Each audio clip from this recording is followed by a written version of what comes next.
Hi friends, ಇವತ್ತು ಮುಂಜಾನೆ ಹೇಳೋಣ ಗಿಚ್ಚನಾಗಿ ರೆಡಿ ಹಾಕಿರ್ತಾರೆ. ಶಾವು ಪಾವು ಟವ್ ಅಂತೇಳಿ ನಮ್ಮ ಶ್ರಾವಣಿನೂ ಪವನ್ನು ಕುಣಿಸ್ಕೊಂಡು ಅವ್ರ ಶಾಲೆಗೆ ಬಿಟ್ಟು ಕಿಸಿಂದ್ರೆ ಇನ್ನೇನು ಸಂಜು ಮಾವಾಗ ಗಾಡಿ ತರ್ಬೇಕಂತ ಹೇಳಿ ಕಿಸಿಂದ್ರೆ ಬಿಜಾಪುರಕ್ಕೆ ಹೋಗ್ಬೇಕತ್ತ ರೆಡಿಯಾಗಿ ಹೊಂಟೀನಿ.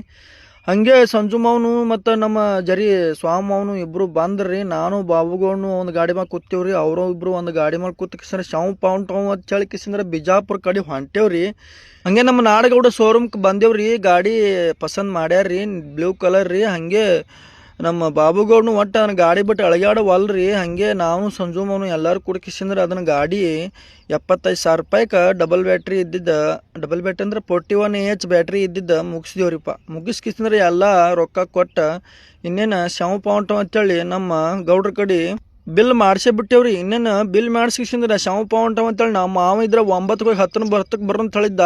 ಟೈಮ್ ರೀ 2 ಆಯಿತು, ಹೊಟ್ಟೆ ಹರಿದು 12 ಆಗಿತ್ತು. ಅದಕ್ಕೆ ಸಿದ್ದೇಶ್ವರ ಗುಡಿ ಮುಂದೆ ಹೋಟೆಲ್ಗೆ ನಾಷ್ಟ ಮಾಡಕ್ಕೆ ಬಿಟ್ಟೇವ್ರಿ. ಎಲ್ಲರೂ ಒಂದೊಂದು ದಾಸಿ ಅಳಕಿಸಿಂದ್ರೆ ಶಾವು ಪಾವು ಅಂತೇಳಿ ಕಟ್ಟದೇವ್ರಿ. ದಾಸೆ ಕಟ್ಟಕ್ಕೆ ಬರೋದಕ್ಕೆ ಗಾಡಿ ರೆಡಿ ಮಾಡಿ ನಿಂದ್ರಿಸಿದ್ರಿ. ಎಲ್ಲ ಸ್ವಚ್ಛಂಗೆ ತೊಳೆದಕ್ಕಿಸಿಂದ್ರೆ ಅದನ್ನು ಅದಕ್ಕೆ ನಮ್ಮ ಮಾವತ್ತು ಹಾರ ತಂದಿದ್ರಿ. ನಮ್ಮ ಸ್ವಾಮಿನಿಗೆ ಮಾವಂತರು ಫುಲ್ ಗಿಚ್ಚಂಗೆ ರೆಡಿ ಹಾಕಿಸಿಂದ್ರೆ ಅದನ್ನು ಕುಕ್ಮ ಹಚ್ಚಿ ಎಲ್ಲರಿಗೆ ಹಚ್ಚಿ ಅವನು ಹಚ್ಕೊಂಡು ಅದನ್ನು ಹಾರ ಹಾಕಿಸಿಂದ್ರೆ ರೆಡಿ ಮಾಡಕ್ಕೆ ರೆಡಿ ಆದ್ ನೋಡ್ರಿ. ಅಪ್ಪ ಇದು ಗಾಡಿ ನೀವು 90ರಿಂದ 100 ಕಿಲೋಮೀಟ್ರ್ ಎವರೇಜ್ ಕೊಡ್ತೈತಿ ರೀ.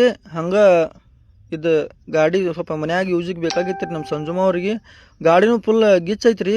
ಗಾಡಿ ನಮ್ಮ ಆಲ್ರೆಡಿ ಒಬ್ರು ನಮ್ಮ ಅರ್ಜುನ್ ಮಾವ ಅವರು ತಂದಿದ್ರು. ಅಂಥದ್ದೇ ಸೇಮ್ ಟು ಸೇಮ್ ಗಾಡಿ ಐತಿ.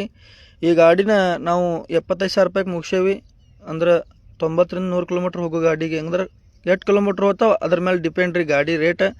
ಹಂಗೆ ಶಾವು ಪಾವು ಅಂತೇಳಿ ಎಲ್ಲರೂ ಗಾಡಿ ರಿಪೇರಿ ಇದು ಪೂಜೆ ಆಯ್ತು ರೀ. ಹಂಗೆ ಪೂಜಾ ಗಂಟೆ ಎಲ್ಲರಿಗೆ ಬಾಯ್ ಹಿಡ್ಸಾರಂತ ಒಂದು 2 ಇದು ಕೊಟ್ರಿ, ಪೇಡೆ ಕೊಟ್ರಿ. ಹಂಗೆ ನಮ್ಮ ಬಾಬುಗೌಡ ಕೈ ಹಿಡ್ಸೋ ಒಂದು ಚಾವಿ ಕೊಟ್ರಿ. ಚಾವಿ ನಮ್ಮ ಮನೆಗೆ ಹೋಯ್ತು ಮಾಮ ಇದನ್ನ ಅಂದ್ರಿ. ಬ್ಯಾಡ ಪತಮ್ಮ ಇಲ್ಲೇ ಇಡು, ಮತ್ತೆ ಯಾರಿಗಿರ್ಬೇಕಾದ್ರೆ ಕೊಡ್ತಾರ. ಹಿಂಗೆ ನಾನು ಬಾಬುಗೌಡನು ಶಾವು ಅಂತೇಳಿ ಹೊಸ ಗಾಡಿ ತೊಗೊಂಡು ಬಿಜಾಪುರ ಹಾದಿ ಹಿಡಿದು ಇಟ್ಟಂಗೆ ಆ ಕಡೆ ಹೊಂಟಿವ್ರಿಪ್ಪ. ಶಾವು ಪಾವು ಅಂತೇಳಿ ಇನ್ನೇನು ಬರೋ ಹಾದಿ ಮುಂದಲ್ಲಿ ನಮ್ಮ ಮಡ್ಡಿ ಮರಗವ ಅಂತೇಳಿ ದೇವ್ರ ಐತ್ರಿ, ಅಲ್ಲಿ ತರಬತ್ ಹೇಳಿದ್ರಿ. ಈಗ ನಮ್ಮ ಸಂಜು ಮಾಮ ಅಲ್ಲೇ ತರಬಿದೇವ್ರಿ. ಹೋಗ್ಯಾರ್ರಿ ಸಂಜು ಮಾವನು ಮತ್ತು ಸ್ವಾಮಿ ಮಾವನು ಪೂಜೆ ಮಾಡಕ್ಕೆ ಹೋಗ್ಯಾರ್ರಿ. ನನಗಂತೂ ಫುಲ್ ನೀರಡಿಸ್ ಆಗಿದ್ರಿ. ಹಂಗೆ ಬರಾಗ ಸ್ವಾಮಿ ಮಾವನು ನನಗೆ ಕೊಡುವಪ್ಪ ಗಾಡಿ ಅಂದ. ಹಂಗೆ ಕೊಟ್ಟನೇ ರೀ. ನಾನು ಎಚ್ಚ ಬಿಲಾಸ್ ಗಾಡಿ ತೊಗೊಂಡು ಶಾವು ಪಾವು ತಗೊಳ್ಳಿ ಬೆನ್ನ ಹತ್ತಿದ್ನೇ ರೀ. ಹಂಗೆ ಸ್ವಲ್ಪ ಮುಂದೆ ಹೋದ್ನೇ ರೀ. ಮುಂದೆ ಹೋಗಿ ಅವ್ರನ್ನ ವಿಡಿಯೋ ಮಾಡಕತ್ತಿದ್ನೇ ರೀ. ಹಂಗೆ ಮನೆಗೆ ಬನ್ನಿ ರೀ. ಮನೆಗೆ ಬರೋದ್ರಾಗೆ ಅವ್ರ ಗಾಡಿ ಪೂಜೆ ಮಾಡಿದ್ರಿ. ಪೂಜೆ ಮಾಡ್ಕಿಸಿಂದ್ರೆ ಫೋಟೋ ತೊಗೊಂಡ್ರಿ. ಫೋಟೋ ತೊಗೊಂಡು ಇನ್ನೇನು ಊಟ ಗೀಟ ಮಾಡಿದೆವ್ರಿ. ಊಟ ಗೀಟ ಮಾಡ್ಕಿಸಿಂದ್ರೆ ಶಾವು ಪಾವು ಅಂತೇಳಿ ಕಿಸ್ರಿ ನಮ್ಮ ಮನೆಗೆ ಹೋಗಿ ಕಿಸಿಂದ್ರೆ ಸ್ವಲ್ಪ ಆಕಳ ಸ್ವಲ್ಪ ಮೈಸಿ ಸ್ವಲ್ಪ ಕ್ರಿಕೆಟ್ ಆಡ್ಕಿಸಿಂದ್ರೆ ನಮ್ಮ ಹುಡುಗಿ ಮನೆ ಕಡೆ ಬನ್ನಿ ರೀ. ಇವತ್ತಿಗೆ ಇಷ್ಟೇ ರೀ. ಇಷ್ಟ ಆದ್ರೆ ಲೈಕ್ ಮಾಡಿರಿ, ಶೇರ್ ಮಾಡಿರಿ, ಫಾಲೋ ಮಾಡಿರಿ. ಜೈ ರೈತ ರೀ.